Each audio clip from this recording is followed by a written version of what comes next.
Vamos abrir o vídeo de hoje com a frase de Laurel K. Hamilton: "A burrice não é punível com a morte. Se fosse, haveria uma queda absurda na população. Mas a questão real é: por que as pessoas agem de maneira estúpida? E ainda mais importante, em que momento essa estupidez se transforma em algo perigoso?" Já escrevi sobre esse tema inúmeras vezes, e sempre que penso ter esgotado o assunto, alguma coisa dentro de mim permanece incomodada. Isso acontece porque a estupidez não é algo simples. Ela possui camadas, profundidades, gradações. Por isso, hoje vou destrinchar os 7 níveis de estupidez, desde a ignorância inocente até o tipo de tolice capaz de arruinar relacionamentos, destruir sociedades e, em certos casos, derrubar civilizações inteiras. E talvez, enquanto você assiste, alguma parte da mente acabe perguntando: em qual desses níveis eu me encaixo? Então vamos direto ao ponto. O verdadeiro conhecimento consiste em compreender o tamanho da própria ignorância. A ignorância passiva é a forma mais pura, quase inofensiva de estupidez. Trata-se simplesmente do ato de não saber algo, o estado natural no qual todo ser humano começa. Uma criança que ainda não entende matemática, ou um adulto que não conhece os costumes de outro povo, não está sendo mal intencionado, teimoso ou desrespeitoso.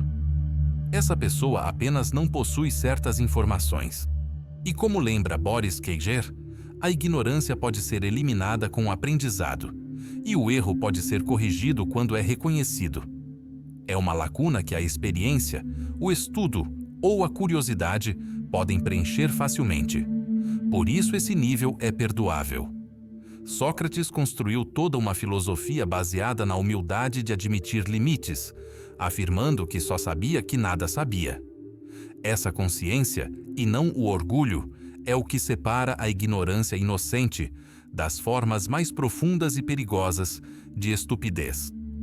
Bertrand Russell reforçou essa ideia na história da filosofia ocidental ao afirmar que os homens nascem ignorantes, não estúpidos, embora tenha observado que uma educação precária pode transformar essa ignorância em algo bem pior.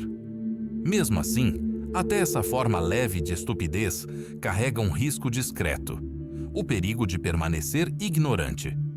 Não porque a pessoa rejeite a verdade, mas porque simplesmente nunca se dá ao trabalho de buscá-la. Um mito sobre saúde que nunca é investigado, ou uma crença financeira equivocada que não é questionada, pode evoluir para decisões ruins, que seriam evitadas com alguns minutos de investigação sincera. Até Martin Luther King Jr. fez uma distinção clara entre ignorância sincera e estupidez consciente, colocando a falta de conhecimento honesta no ponto mais baixo e menos danoso desse espectro. Embora possa causar prejuízos, ela não contém a intenção destrutiva que aparece nas camadas superiores da estupidez. O maior inimigo do conhecimento não é a ignorância, mas a ilusão de que se sabe. A confiança no entendimento errado é a ignorância usando armadura. Isso acontece quando alguém não apenas acredita em algo falso, mas o defende com convicção absoluta. Esse é o famoso território do efeito Dunning-Kruger. Quanto menos alguém sabe, mais se convence de que é especialista. Imagine uma pessoa que nunca estudou economia fazendo previsões dramáticas sobre crises financeiras, ou um estudante defendendo com firmeza uma resposta equivocada. Eles estão errados, mas totalmente seguros da própria posição. David Dunning e Justin Kruger explicaram esse fenômeno em 1999, embora suas raízes remontem à observação de Darwin de que a ignorância costuma gerar mais confiança que o conhecimento. Pensadores modernos repetem essa ideia. Quando alguém é realmente muito estúpido, torna-se incapaz de perceber isso. Estudos científicos revelam o mesmo padrão.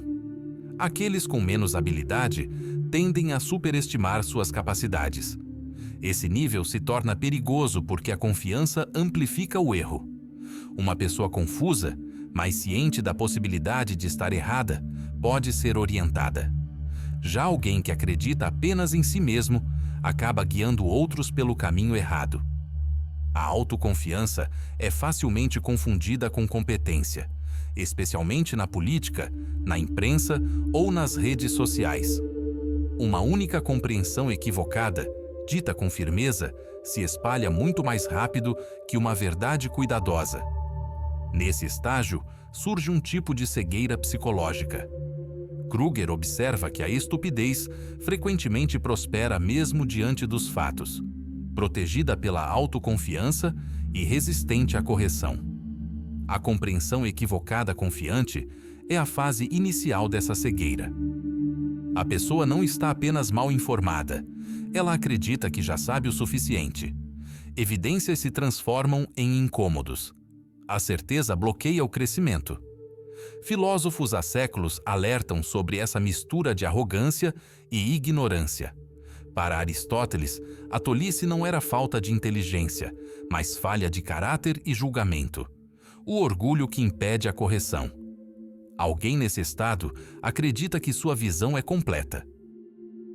Pode até convencer a si mesmo com raciocínios falhos e depois se agarrar a eles, pois admitir erro parece humilhação. Este nível é a fronteira entre o engano inocente e a teimosia ativa. No instante em que alguém decide defender um erro como verdade absoluta, transforma-se em ameaça. Nós não enxergamos as coisas como realmente são, enxergamos as coisas como nós somos. O raciocínio emocional representa o momento em que os sentimentos passam a funcionar como filtro da realidade. Nesse ponto, a pessoa trata a emoção interna como se fosse prova externa. Essa ideia vem diretamente da terapia cognitiva. Aaron Beck identificou isso como uma das distorções centrais na década de 1970. O padrão é simples, porém enganoso. Eu sinto, logo deve ser verdade. A culpa se transforma em evidência de erro. O medo vira prova de perigo. A emoção toma o lugar do fato.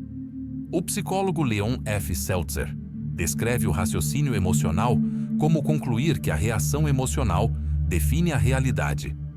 Informações que contradizem o sentimento são descartadas automaticamente. Como Seltzer explica, evidências observáveis são ignoradas em favor da suposta veracidade das próprias emoções. Um único erro desperta a sensação de ser incompetente e, de repente, a pessoa acredita que é incapaz. Um instante de irritação com um colega faz alguém acreditar que ele tem intenções ruins. O que diferencia esse nível de um simples equívoco é que quem raciocina emocionalmente muitas vezes conhece os fatos, mas se recusa a aceitá-los. Sabe que outros enxergam de modo diferente, porém seu sentimento parece mais forte que a lógica. A realidade se distorce diante de uma tempestade interna. Esse nível é perigoso porque as emoções são forças intensas que impulsionam comportamentos. Crenças baseadas em sentimentos geram ações igualmente emocionais. Em relacionamentos, isso se agrava rapidamente. Eu me sinto ignorado, então tenho certeza de que não sou amado. A partir daí surgem ciúmes, acusações ou afastamento. Tudo fundamentado em uma sensação, não em um fato. Na política, interpretações emocionais. Eu me sinto ameaçado, então eles devem ser uma ameaça. Alimentam preconceitos e pensamentos extremistas. O raciocínio emocional transforma uma reação subjetiva em certeza absoluta. Essa etapa costuma ser reforçada por vieses cognitivos. O viés de confirmação amplia o ciclo. Apenas fatos que apoiam o sentimento são percebidos. Uma mente triste lembra apenas derrotas. Uma mente orgulhosa enxerga apenas vitórias. Todo o resto desaparece. A sensação vira filtro, e o filtro vira visão de mundo. Esse nível é muito mais perigoso que um simples engano, porque não se baseia em lógica falha, mas em impulso emocional. Emoções podem gerar reações extremas: pânico, fúria, desespero, decisões impulsivas. Quando grupos inteiros caem nesse tipo de raciocínio, surgem histerias coletivas, ciclos de indignação e pânicos morais. A sensação de ameaça se espalha como medo coletivo, antes mesmo que os fatos sejam verificados. Esse estágio marca o ponto crítico da descida. A lógica ainda existe, mas perdeu o trono. A partir daqui, o ego começa a dominar a percepção, e os próximos estágios se tornam mais sombrios e destrutivos. O olhar só enxerga aquilo que a mente está preparada para reconhecer. Diferente de um erro simples ou de uma distorção emocional, este nível envolve virar as costas à verdade, de forma deliberada. A pessoa pode até intuir a realidade, pode até ter sido avisada diretamente, mas escolhe ignorá-la porque reconhecê-la seria doloroso, inconveniente ou ameaçador. O termo ganhou destaque com Margaret Heffernan, cujo livro Willful Blindness: Why We Ignore the Obvious at Our Peril argumenta: você não pode resolver um problema que se recusa a admitir. Essa frase descreve perfeitamente essa armadilha. Os problemas crescem não porque são invisíveis, mas porque as pessoas fazem esforço ativo para não encará-los. A cegueira intencional nasce do medo, do conforto ou da autopreservação. Um gestor que percebe um funcionário tóxico pode fingir que nada está errado para evitar confronto ou proteger a própria reputação. Um agente público pode descartar alertas de colapso porque enfrentá-los exigiria medidas impopulares. Muitos preferem a segurança da ilusão ao desconforto da realidade. Como resultado, pequenas rachaduras evoluem para falhas desastrosas, enquanto todos mantêm a ficção de que está tudo bem. Heffernan descreve a dimensão desse risco. As maiores ameaças que enfrentamos são aquelas que não enxergamos, não porque estejam ocultas, mas porque escolhemos permanecer cegos a elas. Escândalos corporativos frequentemente surgem dessa dinâmica. Funcionários murmuram sobre irregularidades enquanto a liderança se faz de surda. Estudos psicológicos clássicos mostram o mesmo fenômeno. Nos experimentos de obediência de Milgram e no experimento da prisão de Stanford, os participantes percebiam que algo estava errado, mas obedeciam mesmo assim. Como observa Boris Kager, indivíduos podem se tornar instrumentos de dano não por maldade, mas pela submissão cega à autoridade. O que torna esse nível especialmente destrutivo é a transição da ignorância passiva para a negação deliberada. Os muros erguidos aqui são justificativas intencionais, desvios, narrativas de autoproteção. Não é meu problema. Alguém vai resolver isso.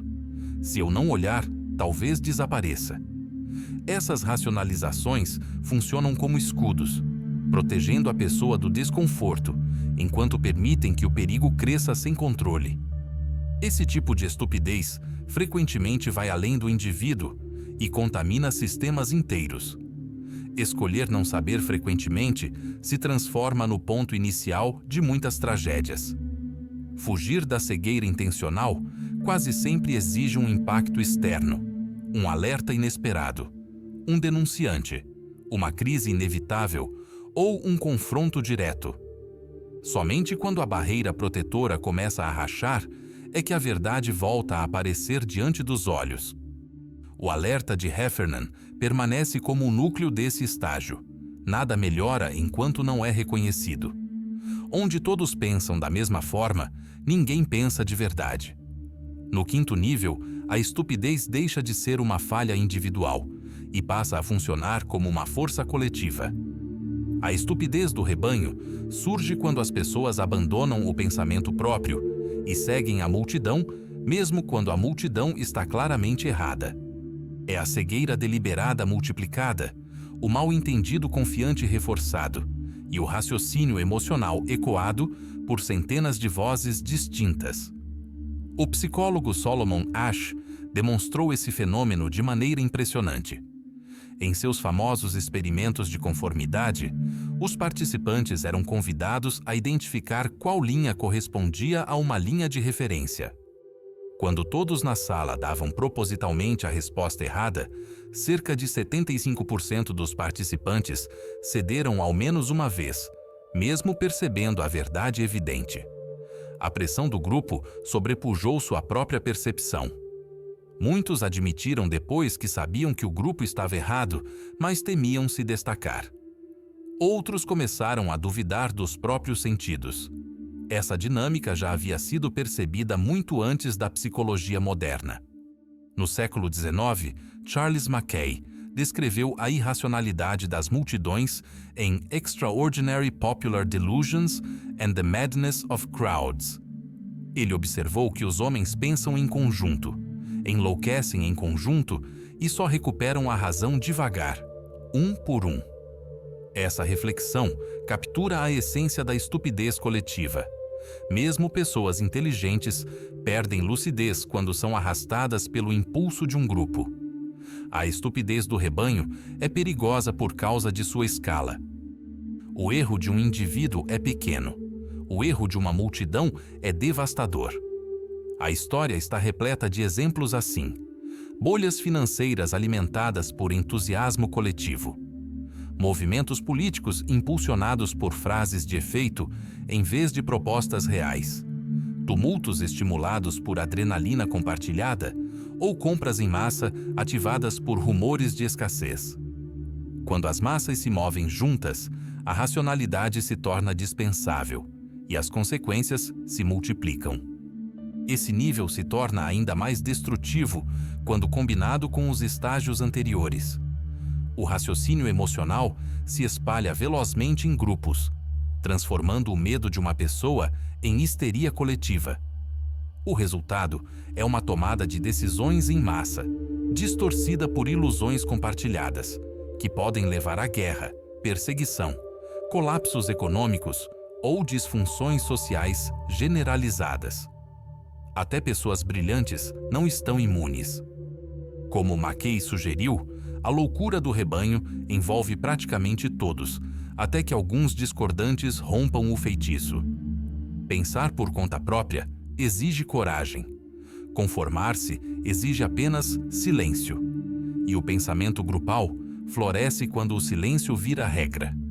Chegamos então à arrogância intelectual, quando a estupidez deixa de ser acidental e se torna uma postura fixa. Não se trata apenas de estar errado. É o orgulho de estar errado. É acreditar que todas as respostas já foram encontradas, que não existe mais nada a aprender e que qualquer opinião contrária é indigna de atenção. Nesse estágio, a estupidez deixa de ser passiva e passa a bloquear ativamente qualquer investigação. Esse tipo de arrogância costuma se disfarçar de confiança ou de sabedoria. Erasmo descreveu isso com precisão, ao zombar do homem erudito que esconde sua ignorância sob vestes de autoridade. Em O Elogio da Loucura, ele mostrava como um estudioso podia parecer brilhante enquanto permanecia completamente perdido, apenas por se apoiar em pretensões acadêmicas. O perigo, segundo ele, não estava no erro em si, mas na satisfação com a própria ignorância, na recusa obstinada em ser corrigido. Aristóteles também alertava sobre esse tipo de postura. Mesmo pessoas inteligentes podem afundar em raciocínios falhos quando o orgulho assume o controle. Na vida real, a arrogância intelectual se manifesta como rejeição pura e direta. Já conversamos sobre isso. Não há nada novo aqui. Eu já sei o que preciso saber. Não preciso ouvir mais nada. Eu não ligo para essa fonte. Qualquer pessoa que discorda é ignorante. É a crença de que o conhecimento possui um ponto final, o ponto final deles. Frequentemente, essa postura nasce dos níveis anteriores. Alguém que antes praticava a cegueira deliberada, agora se convence de que sua própria cegueira era sabedoria desde o início. Ou alguém guiado por emoções transforma sua certeza em arma. Como ousam me questionar? Acaso a intensidade da minha convicção não prova que estou certo? O estrago causado por isso é gigantesco. Nos estágios anteriores, ainda existe espaço para correção, Mas a arrogância constrói um castelo em torno das crenças, tijolo por tijolo. Críticas são ignoradas, evidências são distorcidas e avisos são deixados de lado. Por isso, tantos pensadores argumentam que a soberba intelectual está na raiz de inúmeros desastres. O alerta de Martin Luther King Jr.: nada no mundo é mais perigoso do que a ignorância sincera e a estupidez consciente, expressa isso com exatidão. O perigo não está apenas em não saber. O perigo está em decidir não saber e ainda se orgulhar disso. Aqui é onde a ignorância e a arrogância se combinam com algo muito mais sombrio: a má intenção. Ela surge quando indivíduos ou instituições provocam dano não apenas por acidente, mas por meio de uma mistura tóxica de falsa certeza, rejeição da realidade e disposição para ferir. Nesse estágio, o dano é cometido com convicção. A crueldade é defendida por uma causa ilusória. Decisões imprudentes são justificadas com lógica deformada. A pessoa não está apenas equivocada. Ela acredita que seus atos prejudiciais são justos, necessários ou merecidos. Bonhoeffer traçou essa linha entre maldade e estupidez há muito tempo. O maldoso sabe que faz o mal. O estúpido sequer reconhece o sofrimento que provoca. Mas aqui, essa fronteira se torna nebulosa. A estupidez maliciosa é um híbrido. Alguém age movido por ignorância, mas a usa como arma repleta de confiança e hostilidade. Atacam outras pessoas acreditando com arrogância que sua visão distorcida do mundo os transforma em heróis. Bonhoeffer alertou que o tolo se torna perigoso quando parte para o ataque. E é exatamente o que acontece no estágio final. Pense em um extremista cometendo violência porque acredita que uma conspiração é uma verdade sagrada. Pense em um líder disseminando propaganda destrutiva, genuinamente convencido de que está servindo a um bem maior. Martin Luther King Jr. chamou isso de estupidez consciente, aquela que se esconde sob dever, verdade ou causa moral. Nesse ponto, erros se transformam em crimes morais. Uma mentira vira missão, e a pessoa que causa dano realmente acredita que está praticando algo virtuoso. A pura maldade ao menos sabe que é maligna. A estupidez maliciosa acredita ser bondade. E isso a torna muito mais imprevisível e infinitamente mais destrutiva. E quando esse nível de estupidez domina instituições, governos, exércitos, corporações, movimentos religiosos, as consequências podem estremecer civilizações inteiras: guerras, genocídios, opressão, colapsos. Este estágio final não é apenas perigoso. Ele é capaz de romper a estrutura de sociedades inteiras. E isso nos conduz à verdade derradeira de toda essa trajetória. Nada, em todo o mundo, é mais ameaçador do que a ignorância sincera e a estupidez consciente. A todos que ficaram até o último instante desta reflexão, o meu sincero agradecimento, em nome do canal Maestria da Psique. Cada segundo que você dedicou a este vídeo fortalece a nossa missão de explorar os cantos mais profundos da mente humana e revelar as forças invisíveis que moldam pensamentos, escolhas e destinos. Sua presença até aqui mostra que você busca compreender mais, enxergar além do óbvio e caminhar com consciência por entre ideias que muitos evitam enfrentar.